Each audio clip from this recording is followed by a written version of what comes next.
Anybody has any clues? I'll give you one clue. In the spiritual history of modern India, today is a very special day. Does anybody know why? थोड़ा suspense रखना चाहिए, बाद में बताऊंगा, end में, ठीक है? But numerically it's 24/11/24, so there's a very special symmetry to it, okay?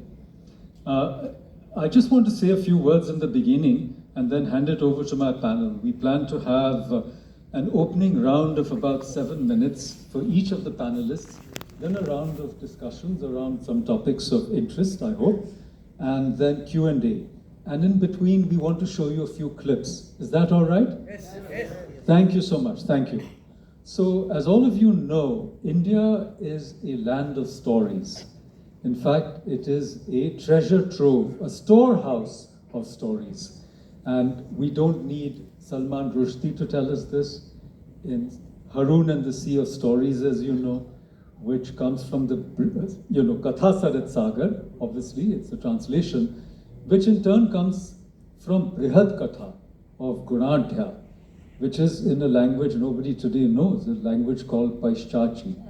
I don't know if you heard of Brihad Katha, but these stories which emerged from India, from the Ramayana, from the Mahabharata, from the 18 Puranas, even before, the cycles of stories in the Vedas themselves. Here's my second clue about why today is a special day. And they circulated all over the world. The Jatak tales, the Panchatantra, and stories that were later famous in the West, like Aesop's fables and Boccaccio's The Decameron. Most of these stories, in a way, emerged from India itself. And circulating around the world, these stories returned to India. So we are very fortunate to be in the land of storytelling and the land of storytellers. And we have some very distinguished storytellers on our stage today. But I also want to say that India is also the land of movies and movie making. In fact, movies, in a sense, you might even claim, at least tangentially, began in India, at least the starting point of movies. India had a very deep connection with that. The Lumiere brothers showed one of the first movies about a moving train in Mumbai, and it is said at the Taj Mahal Hotel, and it is said that the audience was really afraid that the train was going to come and hit them, the way it was designed.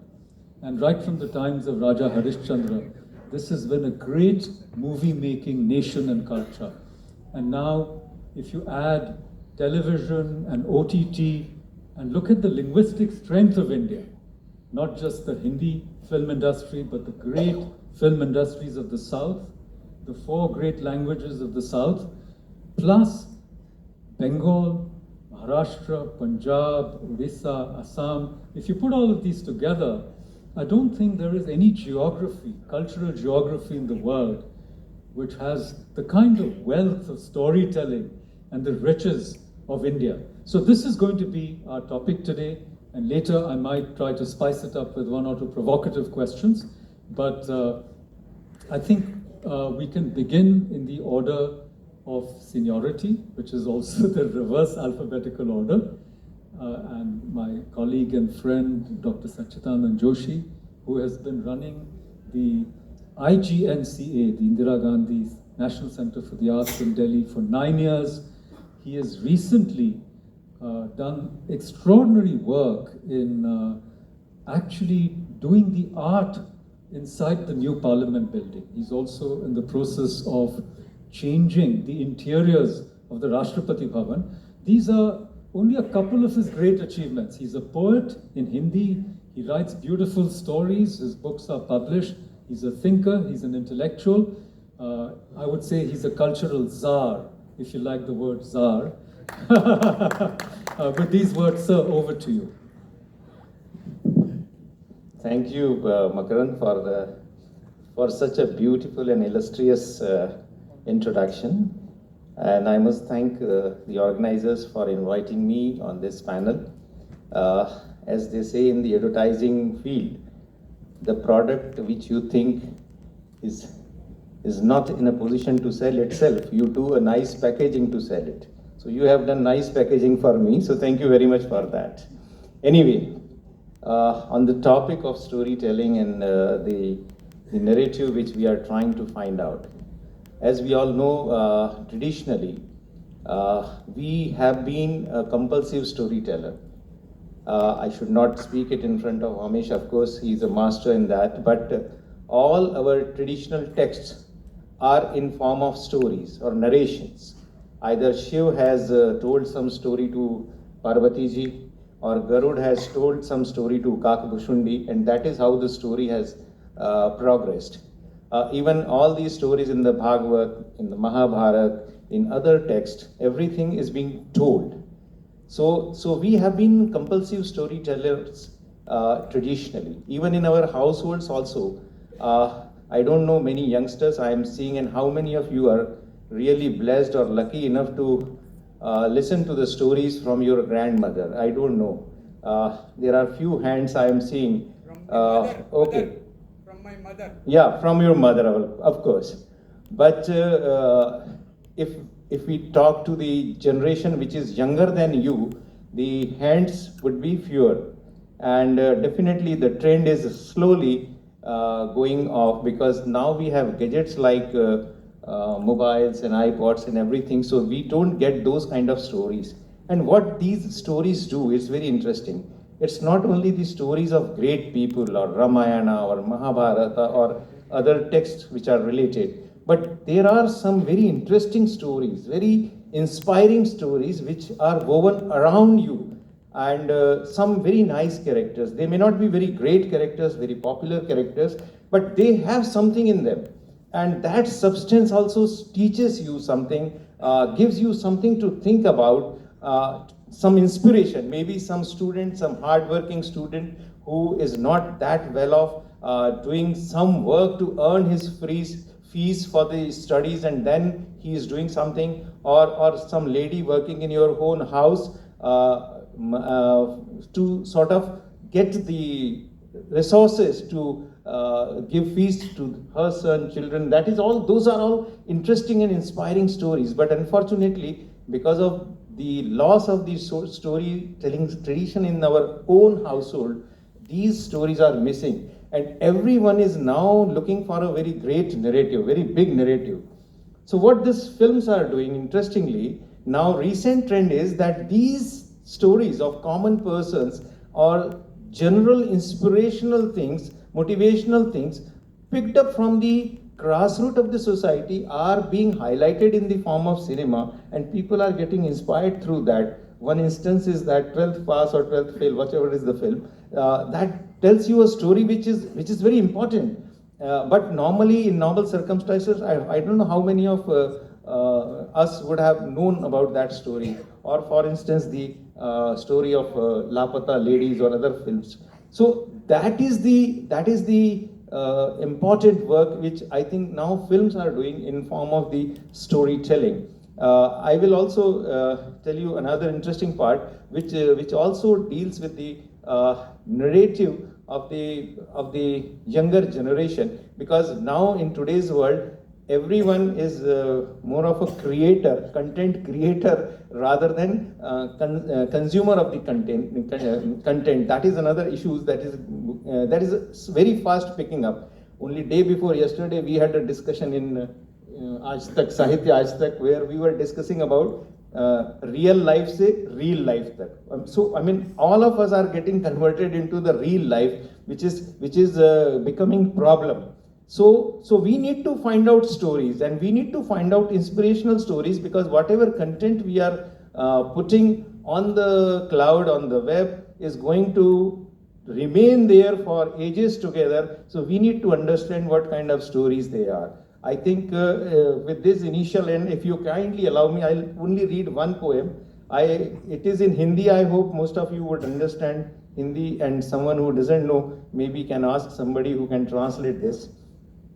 कहाँ गई कहानियां, कहाँ गई कहानियां, कौन उड़ा ले गया कौवे के कान, किसने छीनी बंदर की तान, कौन चुराता है दाना गिलहरी का, किसने तोड़ा है राजा का मान, कौन काट लेता है लकड़ी लकड़हारे की, कौन छीनता है हथौड़ी लोहार बेचारे की, कौन दर्जी की सुई को चुरा लेता है, कौन आफत करता है मंदिर के पुजारी की।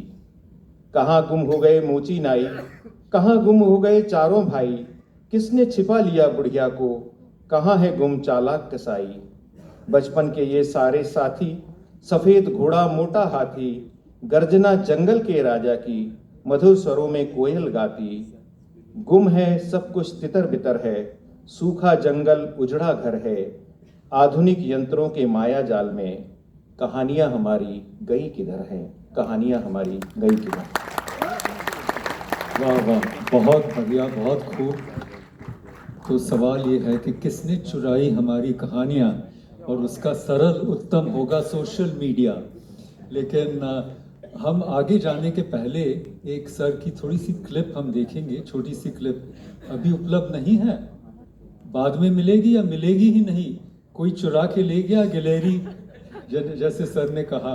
खैर, आज का ये सत्र जो संस्कृति और सिनेमा और संदर्भ पे है, इसकी शुरुआत बहुत अच्छी तरह से हुई है और चर्चा का मेरे ख्याल से दिलचस्प ये विषय है और हम इसको आगे ले जाते हैं। I would like to now invite Bharat Bala ji in our reverse alphabetical order before we come to Amish ji. But I think he's one of the most brilliant creative minds that we have anywhere in the world. And if you've seen Ma Tujhe Salam, I would say that he has single-handedly revived Vande Mataram, which was lost for our generation and even the younger generation. Almost single-handedly he has revived it, and he's also made Jana Gana Mana, as you know, and bringing in an astonishing array of artists, from Lata Mangeshkar to Amjad Ali Khan, Pandit Jasraj ji, Bhimsen Joshi ji. Many of these great people are no longer with us. Amjad Sahab is very much with us. Pandit Jasraj ji was not with us. And this has now become a historical record for posterity. And to assemble this project on such a scale, I think is a gargantuan, a stupendous achievement. So before I invite him to speak, I want us to see that clip. And I must tell you that he's at the moment also undertaking a very great task of chronicling more than 100 stories of India. He has just come from Nagaland, where he's made a 10-minute story. He travels in the interiors of India and captures images and sentiments which you will never see in our urban-centric, should I say, media and mentality. Therefore, I think that these images and sounds and the feel for India that he captures in his work is absolutely, should I say, astonishingly creative, unprecedented, and is a great service, to the cause of Indian civilization. With these words, may I please request you to show a clip, or the clip will take 2 minutes. Is that what it is? Okay, then Bharat Balaji, please, the floor is yours. Thank you, Makrand, sorry, I get confused. Thank you so much for this introduction. Yeah. I'm sitting around with so much of illustrious intellect that I'm going to say something simple. I'm being usually behind the camera, so you brought me in front, so I'll try my best. It's an honor to be at IFFI. I keep coming here for many years, and now I was sitting there and now I've got an opportunity to sit here. So I will share some stories with you. And today's subject is about culture and cinema, okay? So I studied BSc Zoology, never been to a film school, but slipped into making advertising films. So I come from a family where my father was a part of the freedom struggle.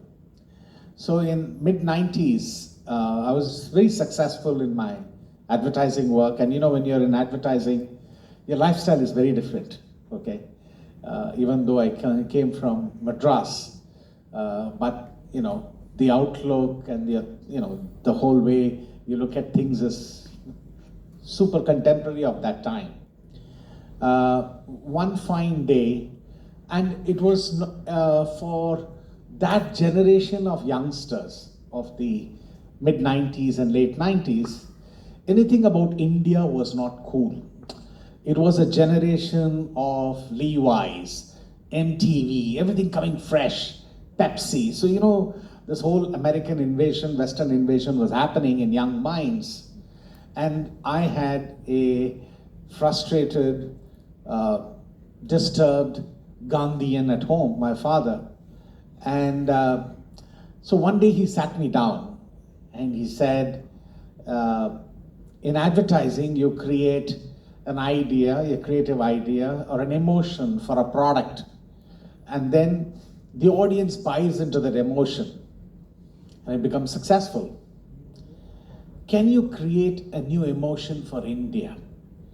Can you create an emotion that young Indians will buy into it and bring a fervor in it? And then he pushed his, dhoti and showed me somewhere around his thighs, certain marks. He said, whenever we used to sing Vande Mataram, he was in the prison, been to the freedom struggles. During the freedom struggle, he was in the prison. And they used to get beaten up whenever they sang the song, the war cry for freedom, Vande Mataram. He said that song served a certain purpose during the freedom struggle. Can you find a new fervor in it for young minds? That was it. So, see, for me, it was not about I have grown up listening to Vande Mataram that comes in All India Radio early in the morning, one slow, boring song for our generation. That's how we looked at it. And now, how do I do this? So it was, and another important thing I wanted to bring to the context of culture that we are talking. Growing up, I was brought up in Madras, so there's too much of so-called culture, which means either going to a temple or listening to some rituals that are happening at home, traditional rituals, or a Bharatanatyam concert or a Carnatic concert, and I couldn't vibe with any of that. So, for me, that, whatever was not cool, to make it cool was a creative challenge. So I said, okay, I'm going to stop advertising. I'm going to create an idea called Vande Mataram. Now I came from advertising, so for me, everything about product has to be highlighted and make it look sexy. So what was my challenge? I said, I took the flag. I said, that's my pack shot. Whenever you do a product film, you'll have a pack shot of a Pepsi or something else like that. So I said, I will put the best minds, creative minds, to create this idea. So I went to London. In those days, we were shooting in film, and we don't have high-speed cameras in India at that time. And I want to make this flag look sexy, first of all. So I wanted to create it like a sea of wave. So I went to London, to a place in Oxfordshire called Oxford Scientific Films, and they do high-speed photosonic filming. So I shot in 1,000 frames. The royal flag maker in London made me the flag of India, and I shot it so beautifully. And that became my centerpiece, my pack shot.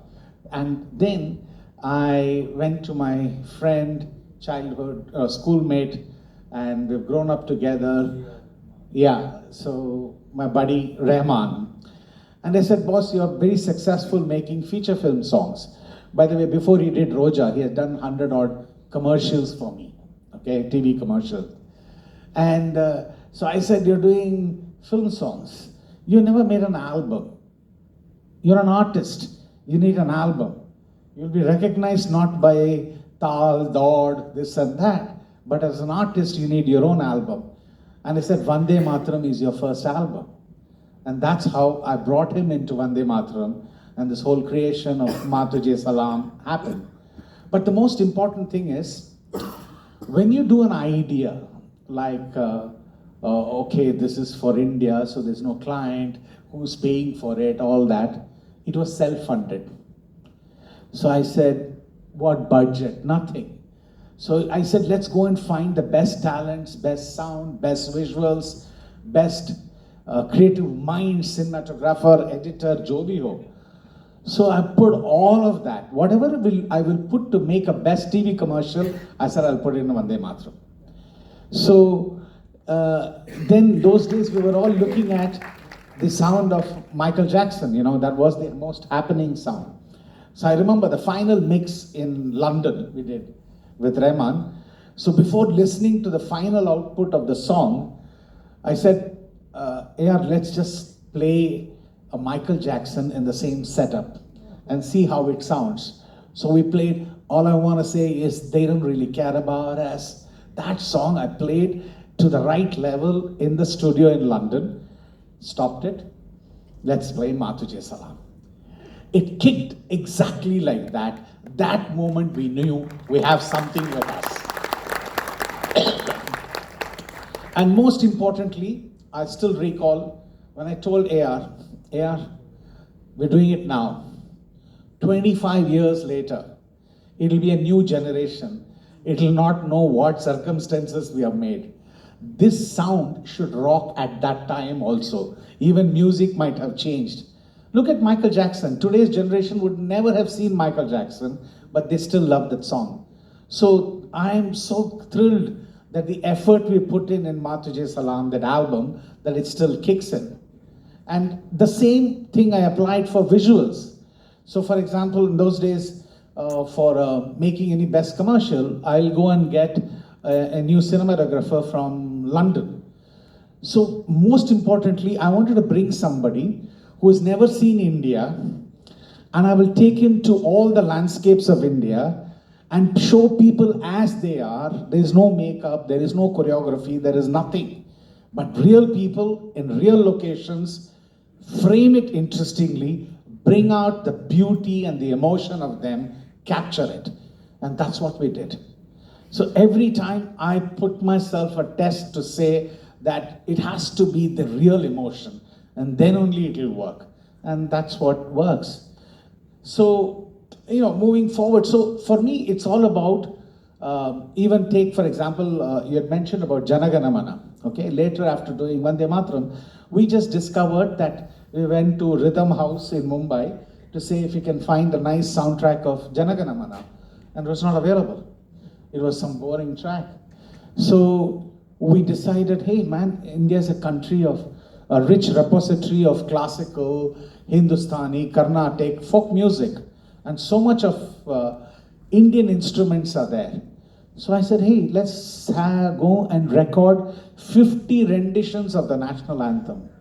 So Bhupen Hazarika from Assam, to Bala Krishna in South, to D.K. Pattammal, to Bhimsen Joshi, to Amjad Ali Khan Saab, to Hari Prasad Chaurashia. We have all their versions. A Mangania singer singing it. But it's not easy. So we went and recorded with Bhimsen Joshi ji, and he sang from his heart the Jana Gana Mana. Then somebody from the government came and said, there was a PIL filed against us to say, ये 52 seconds नहीं है. तो मैं कैसे जाके पंडित भीमसेन जोशी से बोल सकता हूँ आप 52 seconds में जन गण मन गाई.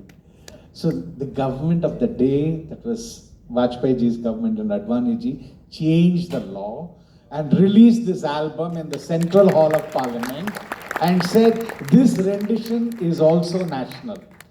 So, you know, you got to fight and move forward. Now, moving forward, you know, I could have been in the commercial space of feature filmmaking, like he said, Lapata Ladies, 12th Fail, all that's good, it's happening, great. But I also want to be on the other side of it, which is non-fiction. I don't differentiate between fiction and non-fiction. A good film is a good film. If it holds your interest, it's a great film. So I'm in the pursuit of making uniquely crafted stories of unsung people. So uncovering untold stories of India, from, you name it, from Arunachal Pradesh to Nagaland to Kerala to Odisha, we are doing it.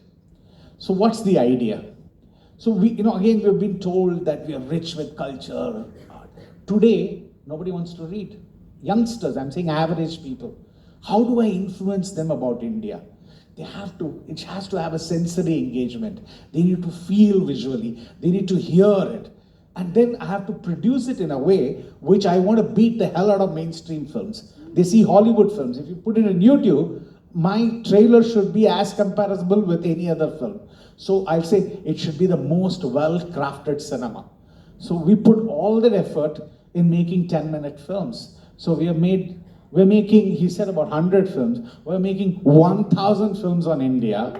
And most importantly, all in its original language. Because a child in Nagaland doesn't know what an Odia sounds like, or what a Marathi sounds like, or what a Malayalam sounds like.